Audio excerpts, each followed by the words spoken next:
Here's wishing you all happy pedaling on World Bicycle Day.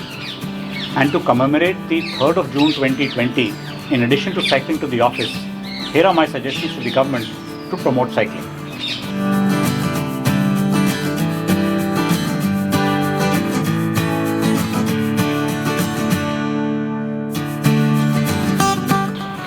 I don't know if you've noticed it, the number of people cycling to work has increased.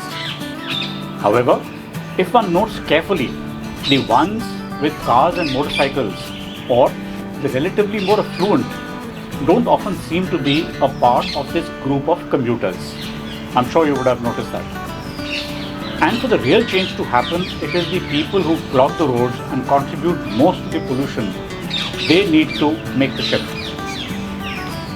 Incidentally, governments are stepping in the world over to make this change happen. You would have read some news items. I'm going to flag just a few of these facts for you. Here is some evidence. The UK government has announced a $2.48 billion package to push infrastructure for cycling and for walking. Italy has announced a $548 subsidy for newly bought bicycles. France has announced a subsidy of $21.94 million for bike repairs. I could actually just go on. The question that arises is, and what we must ask, is why and why now? I think the answer is rather simple. If social distancing will be the new normal for the coming months, if not the coming years, then public transport may no longer remain the first choice for a lot of people. And those not in a position to use alternate means, cycling seems to be a viable alternative. If that is indeed the reality, should states not be encouraging cycling? I certainly feel they should. And from my perspective, there are 8 ways in which the government can help support this endeavor, at least in India. The most important initiative comes from the display of personal commitment by public leaders, as is the case in some countries. It would be nice to occasionally, if not regularly, see the Chief Minister, Transport Minister, senior officials, other state government people riding on bicycles to work or, well, maybe to meet people. This will encourage others to take up cycling, and leaders will also get to know the reality of existing infrastructure better. Bicycle lanes are a norm in a number of countries like Netherlands, which are at the forefront of the cycling revolution. Amsterdam is an example which immediately comes to mind. In fact, Copenhagen is another one.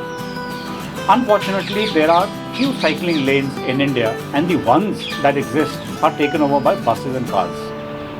We need more lanes, and not only that, we need their sanctity to be maintained. In addition to the creation of cycling lanes, there exist side lanes astride the main road in a number of residential areas. A lot of you would have seen it. However, more often than not, even these are taken over by cars.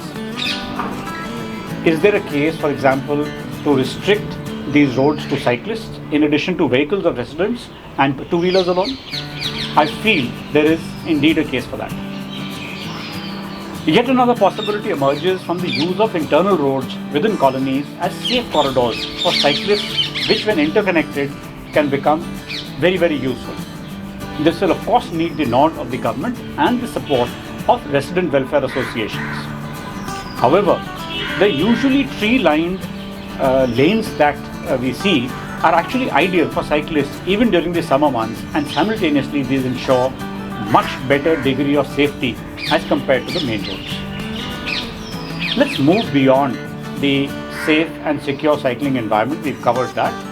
I think it's equally important to ensure, and especially for the poorer segments within the population, to provide economically viable alternatives for transportation.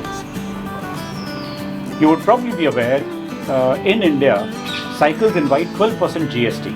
I think that needs to be reduced at least to 5%. In addition, given that lower-end bicycles are bought by the poorest of people, they should be completely exempted from taxes. It's a means of livelihood for them. Let me go further and suggest that there is a case actually to subsidize the lower-end bicycles. These two-wheel wonders are often the primary mode of transportation for these poor people. They're also an important means for earning livelihood for a very, very large number amongst them, especially who integrate into the rural economy. There are a number of areas which have traditionally become the hub of social and economic interaction. Central Delhi, the area around India Gate, is an example, Connaught Place included. How about making some of these areas car-free zones with permission for movement only to pedestrians and cyclists?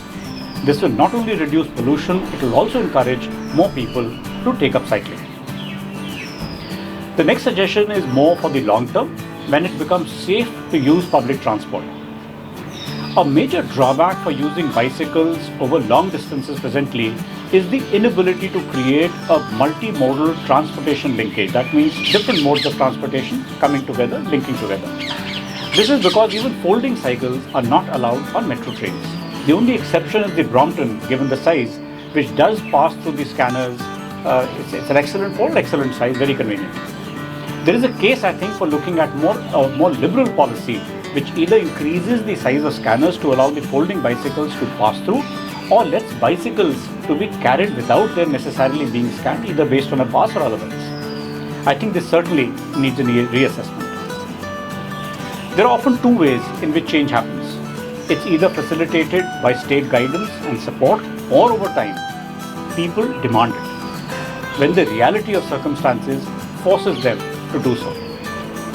The latter often tends to come after a heavy cost has been paid in terms of time, money, and sadly, often even lives. Let us collectively attempt to adapt when the time and circumstances demand this change. Thank you. Until the next video.